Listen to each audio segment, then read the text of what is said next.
Hey, welcome to Breakfast All Day. It's Matt and Alonso here at my apartment because Christy's moving, and she's moving some distance. So get used to this place. We're going to be here for a while, I think. Yeah, don't tell Christy I said this, but she's crazy if she thinks we're going down to Palos Verdes. Look, like, maybe every so often we'll go. We'll make a day of it.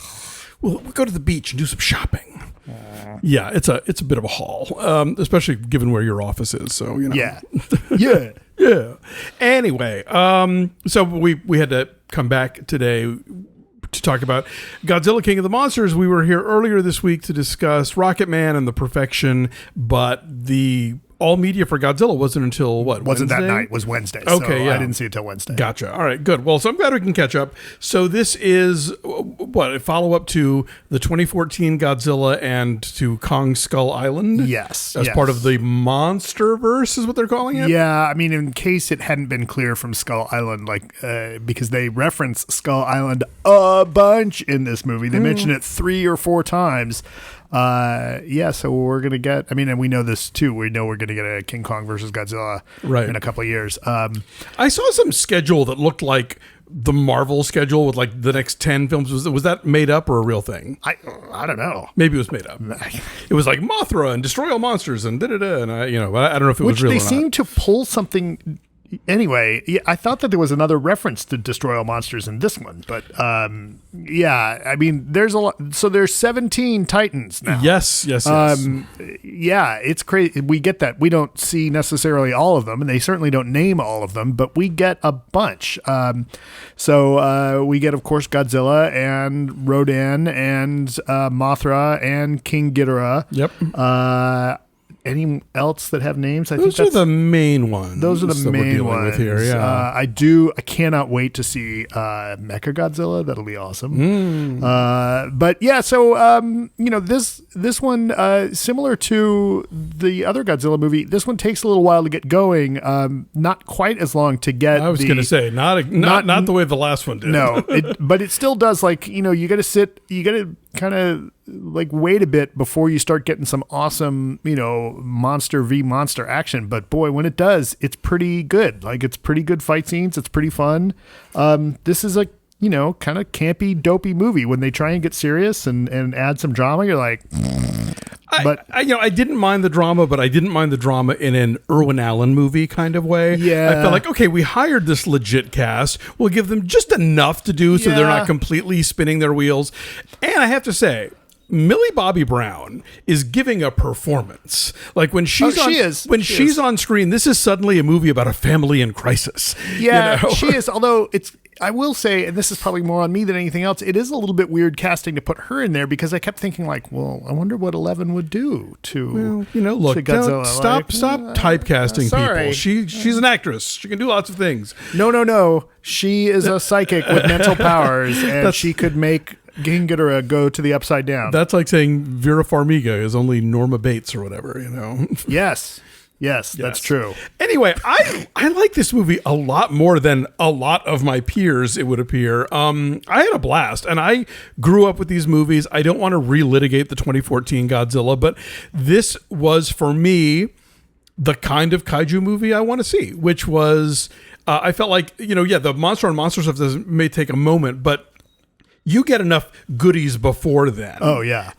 And it picks up pretty quickly. I felt like the 2014 one really took its time. And yes, I know in the old school ones, you didn't really get all the good stuff until the end. But that was, I think, a design of sort of budget and other practical concerns. If we're going to just CG it and spend $1 gajillion on the VFX, just bring us monsters from Jump Street. Go and do it all the way through. And so I thought this one at least kind of knew what people were paying to see when they go see a movie called Godzilla King of the Monsters, and it cuts to the chase. Yeah, this one's got a lot of good stuff going on. It does go for, some camp drama. Everybody's fine in this. Kyle Chandler's also in this. Bradley Whitford, who I feel is almost doing something close to Brent Spiner's character from... I'm sorry. Again, Alonso. If anybody wants to tell me how to make my computer stop doing this, leave it in the comments because it's making me crazy. Or don't call Alonso when we're taping. That too.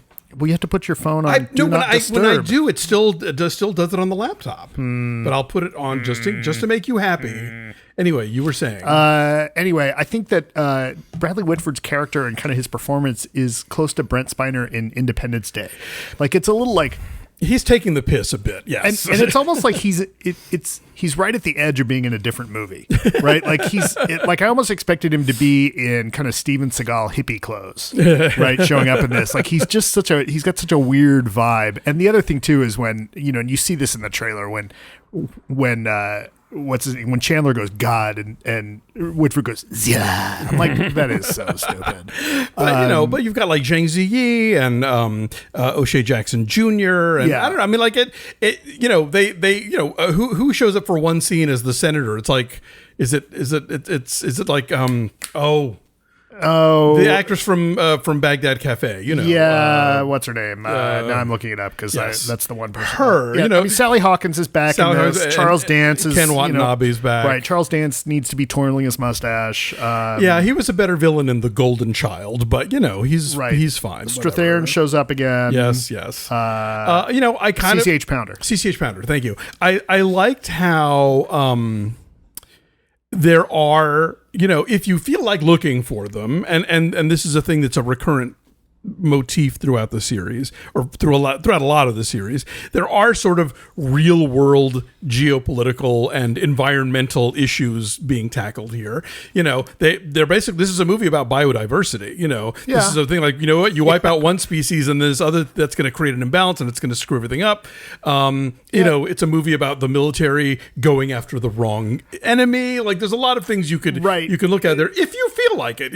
Charles Dance is playing an eco-terrorist, which is one of my favorite movie villains. Sure. Like, it's just like such like crazy oddball, and like, took a page out of the Thanos book. Like, he needs to be balanced. Exactly. Right? And he just wants to make money off of like dino DNA or whatever. Yeah. But, I mean, did you see Shin Godzilla a couple years ago? I didn't. Because that one is super political. Like that one, you want to tell me that these movies aren't political? Go watch Shin Godzilla. That's like 2 episodes of Veep with kaiju in it. Nice. I had a really good time. Yeah. This was what I wanted, and I had a great time. Yeah, this is a fun movie. Also, as a bonus, like, look, there's a lot of Easter eggs in here. Little the references. Oxygen Destroyer, right? The Oxygen Destroyer. There is a reference, somewhat confusing, but a reference to the Mothra twins. Yes, in a picture, right? If you're paying attention, yeah. Also as a bonus, if you hate the Boston Red Sox, you are gonna love this movie. Just saying. I don't want to tell you why, but yeah. I thought this was fun. It's not great cinema. I do like this better than the other Godzilla we got in 2014. It delivers. I mean, and I think this is the kind of movie that it's easy to sort of poo-poo for whatever reason. But frankly, if it were this easy to just be engaging and to just be injected directly into your sort of movie-going pleasure center, more people would do it. Like that's what a lot of these genre films aim to be, and it's hard to pull off, and I think this one pulls it off. Yeah, my only other complaint would be I'd like to see a little less fighting in the rain. I'd like to see a little bit more of like, but does it have to be a big storm all the time? But I felt like I could see what was happening a lot more clearly in this movie than I could in Pacific Rim. Yeah, okay. Because that was like in the rain at night at the bottom of the ocean, Yeah, sure. All right. I mean, this is fun. It's a good time. I mean, what do you think you're going to get? Godzilla King of the Monsters. Right. Yeah. I mean, I'm not going to like die on this hill that it's this genius piece of cinema, but as like a summer fun popcorn movie with giant monsters walloping the crap out of each other. Right. Yeah. I mean, Godzilla takes the monster throne. Yeah. Right. I would see it again in IMAX. That's a bold statement. Not in 3D, because come on. Right. Let's know. So your score? Right. I said 8.5. I'm giving it an 8. Yeah. All right. So that is an 8.3 from us, and it's like in the low 40s last time I looked at the tomato meter. Not in charge of that anymore. Anyway, go see it. I think you'll have fun, and I think it's the kind of movie that if you're going to see it ever, you want to see it on the big screen. And you're wearing the shirt. And I'm wearing my Studio Gojira shirt today because why not? All right. Hey, thank you for watching. Like this video and subscribe to our YouTube channel. Follow us at BeFastAllDay on Twitter, Instagram, and Facebook. And go visit our Patreon page at patreon.com/BeFastAllDay. That's where you'll find our recaps of this final season of Game of Thrones, of Fosse Verdon. We'll be talking trailers there today, including the new Pixar, the new Rambo, a bunch of other stuff. And we are about to start doing Big Little Lies season 2, which is coming up on HBO, and we'll be talking about Ava DuVernay's When They See Us. Is that the title? Yes. On Netflix, which dropped today. So next week we'll have at least the first 2 ready to talk about. And yeah, thanks for watching. We'll catch you next time. Bye.